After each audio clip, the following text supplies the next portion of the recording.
Welcome back. A Scout leader from Uddingston is heading up a specialist team of 4 who are preparing to deliver emergency first aid training to fellow Scouts in earthquake-hit Nepal. They're making plans to go to the country with medical supplies on the first anniversary of the disaster, which claimed thousands of lives. Well, here to tell us more is Craig Borthwick, who's leading the trip, and Brian Forbes, who's a specialist paramedic on the team. Welcome both of you to STV Glasgow. Thank you. Coming to you first of all, Craig, why is it Scouts that you're training and not medical staff? Immediately following the aftermath of the earthquake on the 25th of April, there was over 2,500 Scouts, local Nepalese Scouts, deployed to help with the rescue effort. They were able to save over 500 people from the earthquake initially, and have been involved ever since. The reason why we're going out to teach Scouts, apart from the fact that obviously I'm a Scout leader myself, is that we hope to be able to take some of the pressure off of the medical staff that are there. Medical staff are very well trained in Nepal. A lot of them have trained in Britain as well. But you kind of fail to see the fact that there was an awful lot of hospitals turned up on the street during the earthquake. They were just overwhelmed with the amount of casualties. So this way we'll be going out teaching some of the Scouts to undertake pre-hospital trauma care and hopefully relieve some of the pressure on the medical staff that's out there. And Brian, obviously it's a very important role. What will you actually be doing on a day-to-day basis when you're out there?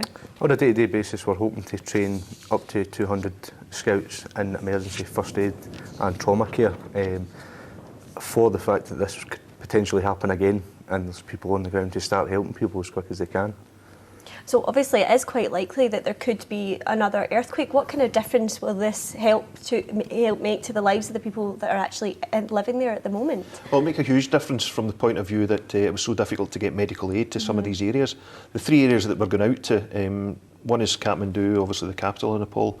The other 2 are out in the kind of middle Himalaya, where even today some of the rescue support finds it a struggle to get there. The intention is to not only train individuals but also to establish 3 immediate response rescue teams who can deploy straight away should there be another earthquake. So Brian, what kind of training are you doing in preparation to go into such a dangerous environment? The skills that we already have from our medical background, especially from my own medical background within the ambulance service, we're just hoping to take our skills, transfer them over to the people out there. Certainly trying to get the funding now to go, trying to acquire the equipment to go as well, and take out there and provide that to the 3 immediate rescue teams that we're trying to establish out there. It's pretty much taking up all our preparation time at the moment. And Craig, you've done something like this before. You went to Indonesia. Can you tell us about that trip? Yeah, basically what we do with Venture Medical is every year we kind of look at somewhere that could benefit from our training. And we go out and we give that free of charge to organisations. The last 2 years we've travelled out to Indonesia and worked with an organisation, Global Rescue Network, and local guides out there who are involved they were involved in the tsunami in 2004, they're involved in the numerous earthquakes and volcanic eruptions out there, and also the floodings that occur particularly in Jakarta every year. So we went out for 2 years running, we've been out there and we've trained over 90 of their volunteers in immediate response, rescue and kind of trauma injuries as well. And we feel that's made a big difference, or they feel that's made a big difference as well. You mentioned Venture Medical there. Yeah. What is it you actually do through Venture Medical? What does it do? Venture Medical is a company I set up about 5 years ago now, and we train people in kind of specialist remote and wilderness first aid, very much pre-hospital type of care. It's designed for people who are working in the outdoors or working in areas where the likes of people like Brian can't get to them for quite some time and are going to have to look after a casualty. So it goes beyond your basic first aid. So you're going out in April next year, 6 months to go. What are you expecting, Brian, when you actually get there? I think I'm still expecting to see a lot of devastation from the earthquake that happened 4 months ago now. This is something new to me. I've never been to a country where it's had a sort of natural disaster. So I'm quite looking forward to getting out, seeing what it's like now after the earthquake. It's going to be a year to the day that we're out there, and provide as much help and support as we can. And it's been 4 months now since the earthquake. Is there actually a lot more still to be done? What kind of impact will you actually have when you're there? Today, the UN released a report saying there's still 3 million displaced people at the moment in Nepal. which means that they're still homeless, they're still living on the streets, and they're still needing a bit of additional help. Hopefully by the time we arrive, that number's came down, although there is still daily earthquakes and aftershocks happening in Nepal every single day. And Craig, what do you think will be the kind of main challenges that you'll face when you're there?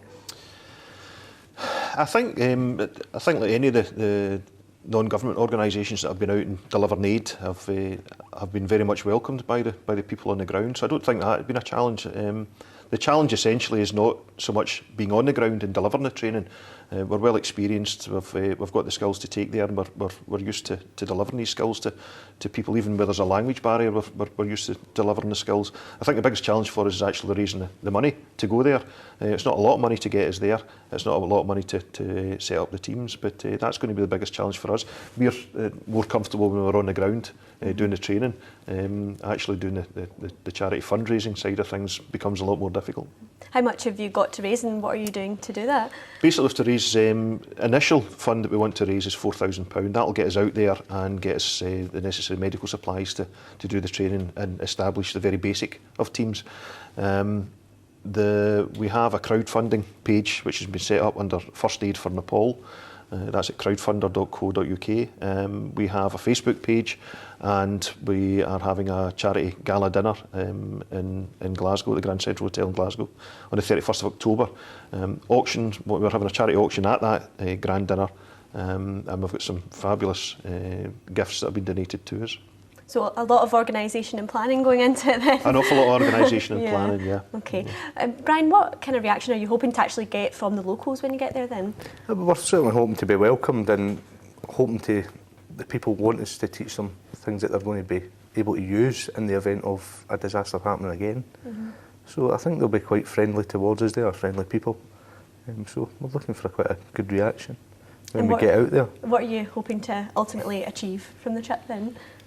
I think what we're trying to do is get as many people trained as possible and come away knowing that there is a team established, or teams established with equipment that can respond quickly and save even more lives. When you look at what they have actually achieved with what little they do have, it's incredible. And I think if we can add a wee bit to that, then I think we'll be quite happy with that coming back. And Brian? Yeah, pretty much the same as Craig. We get satisfaction knowing that we have trained people out there, and again, those people are there to help people when we're back home here. Okay, well, it sounds like a fantastic trip, so best of luck to both of you, and we'll be sure to catch in with you when you get back next April, so best of luck. Thank you. Now remember, you can get in touch with our reporters if there's a story that you think we should know about, or an issue you want us to highlight. You can contact us by email, Facebook or through Twitter. And that's it for the moment. Peter and Ruffy's football show is up next. In the meantime, don't forget you can keep up to date on our website, stv.tv/news. But from all of us here in the STV Glasgow news team, do enjoy the rest of your evening. Goodbye.